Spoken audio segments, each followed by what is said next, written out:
దావీదు వంశస్థుడైన యోసేపును ఒక పురుషునికి ప్రదానము చేయబడిన కన్యక యొద్దకు దేవుని చేత పంపబడింది. ఆ కన్యక పేరు మరియా. ఆ దూత లోపలకు వచ్చి ఆమెను చూచి,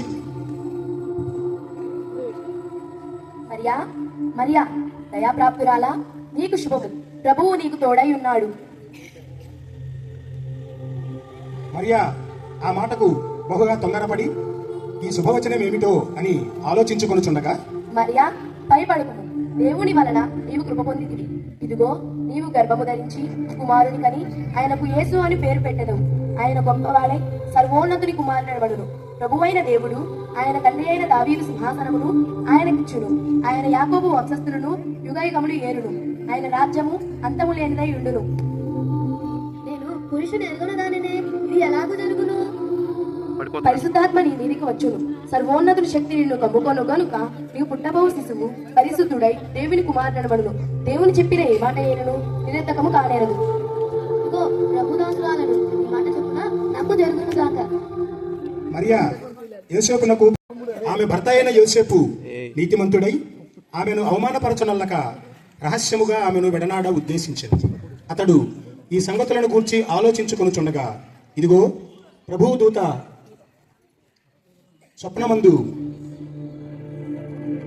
స్వప్నమందు అతనికి ప్రత్యక్షమై,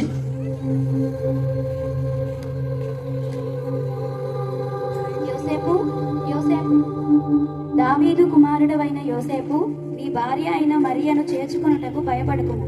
ఆమె గర్భము ధరించినది, పరిశుద్ధాత్మ వలన కలిగినది. ఆమె ఒక కుమారుడి కనును. తన ప్రజలను వారి పాపముల నుండి ఆయనే రక్షించును. నిద్ర మేలుకొని ప్రభువు దూత తనకు ఆజ్ఞాపించిన ప్రకారము చేసి తన భార్యను చేర్చుకొని ఆమె కుమారుని కనువరకు ఆమెను ఎరుగకుండాను.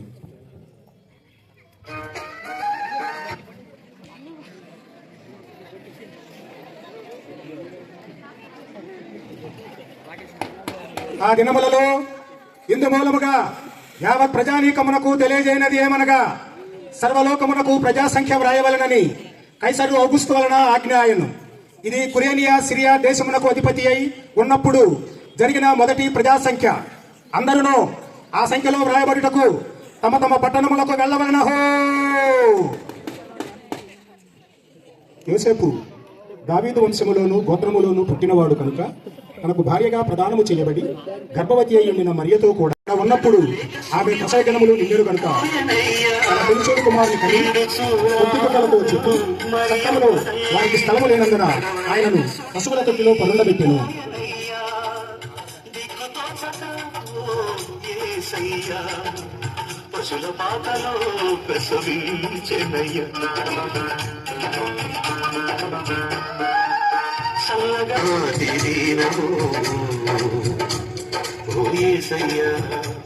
యోసేపు దావీదు వంశములోను గోత్రములోను పుట్టినవాడు గనుక తనకు భార్యగా ప్రదానము చేయబడి గర్భవతి అయ్యుండిన మరియతో కూడా ఆ సంఖ్యలో వ్రాయబడుటకు గలిలయ నజరేతు నుండి యూదయలోని బెత్లెహేము అనబడిన దావీదు ఊరికి వెళ్ళాను.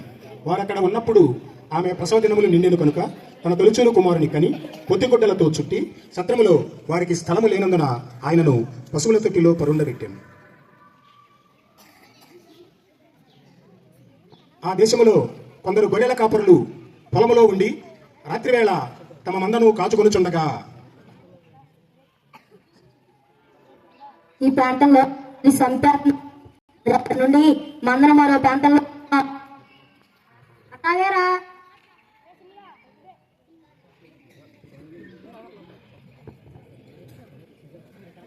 సింగిగా నువ్వేమంటావురా?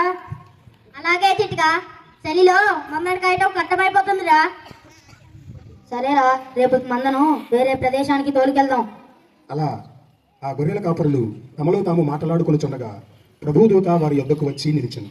ప్రభు మహిమ వారి చుట్టూ ప్రకాశించినందున వారు మిక్కిలి భయపడేది. ఇదిగో, ప్రజలందరికీ కలుగబోవు మహా సంతోషకరమైన సువార్తమానము నేను మీకు తెలియజేయుచున్నాను. దావీదు పట్టణమందు నేడు రక్షకుడు మీ కొరకు పుట్టి ఉన్నాడు. ఈయన ప్రభువైన క్రీస్తు. దానికిదే మీ కానవాలు. ఒక శిశువు పొత్తిగుడ్డలతో చుట్టబడి ఒక తొట్టిలో పండుకొని ఉండుట మీరు చూచెదరు. వెంటనే పరలోక సైన్యము ఆ దూతతో కూడా నుండి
పురోహితుగా ప్రభు అయిన దూతల ద్వారా ఈ కార్యం మనకు తెలియజేస్తున్నాడు రా.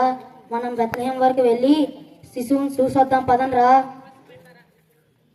అలాగేరా, వెళ్దాం. సరేరా, పదండి. అలా ఆ గొర్రెల కాపరులు బెత్లెహేము వరకు వెళ్ళి మరియను యోసేపును తొట్టిలో పండుకొని ఉన్న శిశువును చూచిరి.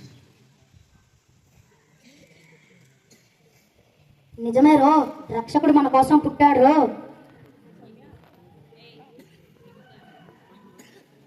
అవునరాజ్, మన కోసం క్రీస్తు జన్మించాడు.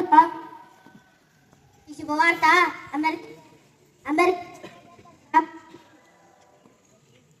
అలా బెత్లెహేం గొర్రెల కాపరులు ప్రకటించుకుంటూ వారి పట్టణములకు రక్షకుడు పుట్టాడు, మేము కళ్ళారా అయినాం తల్లి. అమ్మ బెత్లెహేంలో రక్షకుడు పుట్టాడు, మేము కళ్ళారా చూసాం అయినాం తల్లి. అమ్మ బెత్లెహేంలో రక్షకుడు పుట్టాడు, మేము కళ్ళారా చూసాం సోలారా అయినాం తల్లి. అమ్మ బెత్లెహేంలో రక్షకుడు పుట్టాడు, మేము కళ్ళారా చూసాం సోలారా అయినాం తల్లి. అమ్మ బెత్లెహేంలో రక్షకుడు పుట్టాడు, మేము కళ్ళారా చూసాం సోలారా అయినాం తల్లి. రాజాధిరాజా రాజ మార్తాండ హేరోదు రాజు వేయించున్నారహో.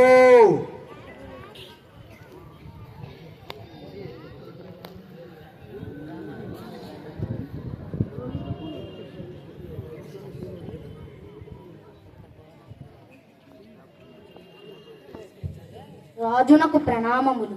రాజా, తూర్పు దేశపు జ్ఞానులు మీ దర్శనం కోసం వచ్చి ఉన్నారు ప్రభు. వారిని ప్రవేశపెట్టుము. చిత్తం ప్రభు. రాజుగారు మిమ్మల్ని రమ్మంటున్నారు. దయచేయండి, దయచేయండి.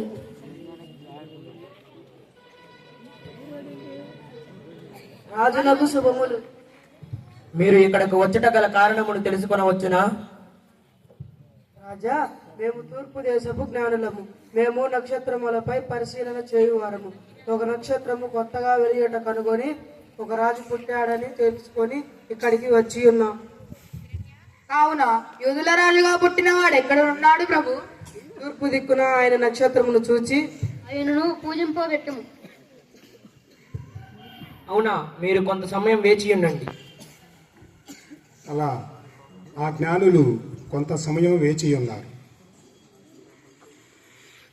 యూదుల రాజుగా నేనుండగా మరొక రాజా? అసంభవం. ఎవరక్కడ? చిత్తం ప్రభు.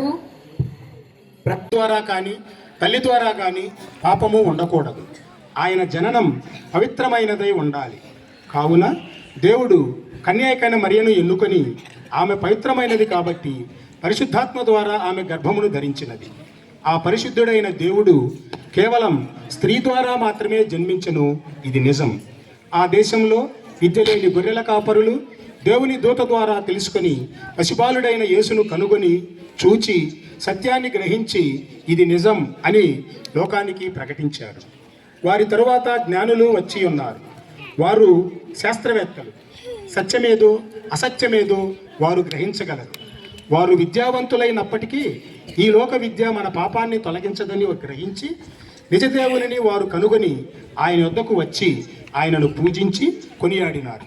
కావున ప్రియ దేవుని ప్రజలారా, మనమందరము కూడా నిజదేవుడైన యేసుక్రీస్తుని గురించి ఆయన నీ కోసం నా కోసం వచ్చెనని, మన పాపముల నిమిత్తం పరిశుద్ధమైన రక్తం కార్చి చనిపోయి తిరిగి లేచెనని గ్రహించి ఆయనను అంగీకరించి పాపము నుండి విడుదల పొందుకొని దేవుడు ఏర్పాటు చేసిన గొప్ప రక్షణను స్వీకరించి ఆయన మార్గములో నడుచుచు పరిశుద్ధుడైన దేవుడైన యేసుక్రీస్తు వలన ప్రతి ఒక్కరూ, ప్రతి కుటుంబము ఆశీర్వదింపబడుదుము. ఆమేన్.